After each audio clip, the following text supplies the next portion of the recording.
Alright, today I'm going to be teaching my students here, Nate, Sam, and Eric, the Pythagorean Theorem. Just a little history. Pythagoras lived about 2,500 years ago, and he formed the Brotherhood of the Pythagoreans, and they devoted their entire lives to mathematics because they thought numbers had mystical and spiritual powers, and thought that God talked in the mathematical language. That's why they did it. So the actual theorem is a squared plus b squared equals c squared.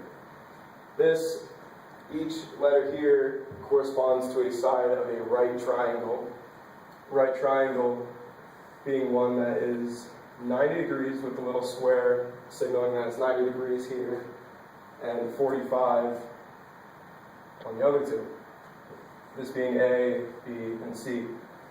This side right here is the longest side of the triangle, and that is called,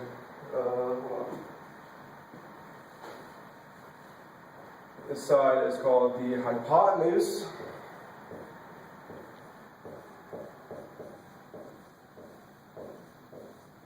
And that is the one we are always looking for, which is, again, C. So I'm going to write up a couple problems for my students to do here, and then I'll give them a real-world application. So, let me get rid of this.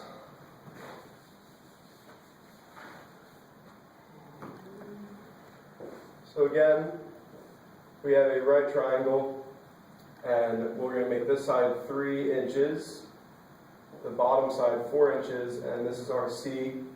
So again, this is A, B, and C.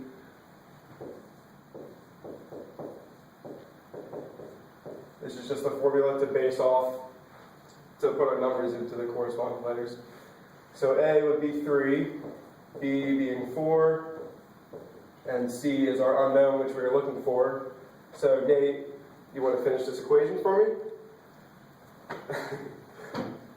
So that would turn into 9 plus 16 equals c squared. Take the square root either side of 9 plus 16. So that would be square root of 25. So c would equal 5. Exactly. Everyone understand? Eric and Sam, you guys understand? Sir, does make sense to me. Alright, I'll do one more, and then I will let you guys do the problem that I make. So again, we can have another right triangle. It can be oriented differently, just as long as it's still 90 degrees here. And we can have 6, 8, and again C. So we have 6 squared plus 8 squared equals C squared. 36 plus 64 equals C squared. 100 equals C squared, and then you take the square root of both sides here to find out where your C is. So C is the square root of 100, C equals 10. Again, everyone understand? Yep. Alright, now in the real world, we can apply this if we find ourselves with a perfect right triangle. Let's say there's a building that we know is 50 feet tall, and we are over here, and we want to know how far it is from our site to the top of the building. So again, you can see the right triangle here, and let's say we are 20 feet from the building. So Sam, would you like to come up and demonstrate how to find out what the distance here is?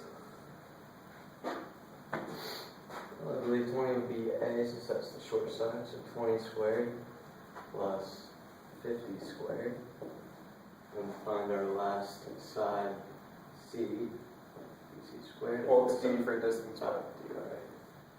Should be 400 plus 2,500 is equal to D squared, which is 2,900 equal to D squared. square root both sides. And you get your answer as You can consider that the square root. 2900. Yeah. 2900 equal to Thank you very much. So again, we found our unknown, which is the square root of 2900. Do you guys have any questions? No. No? Now there is one more thing we can look at when it's not the hypotenuse that we're looking for, but you can still manipulate the equation to find the other side. So again, this is our equation. And let's say we know these two.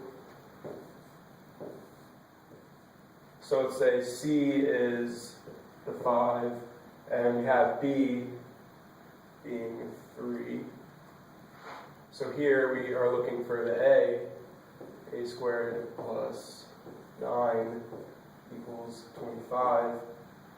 So you can see you can just subtract the 9 and find out what your A is. 9 from 25 is 16. Square root both sides. So your A equals 4, which is here. Everyone understand again? Yep. All right. That is my lesson on the Pythagorean theorem for my students here, and hope you enjoyed.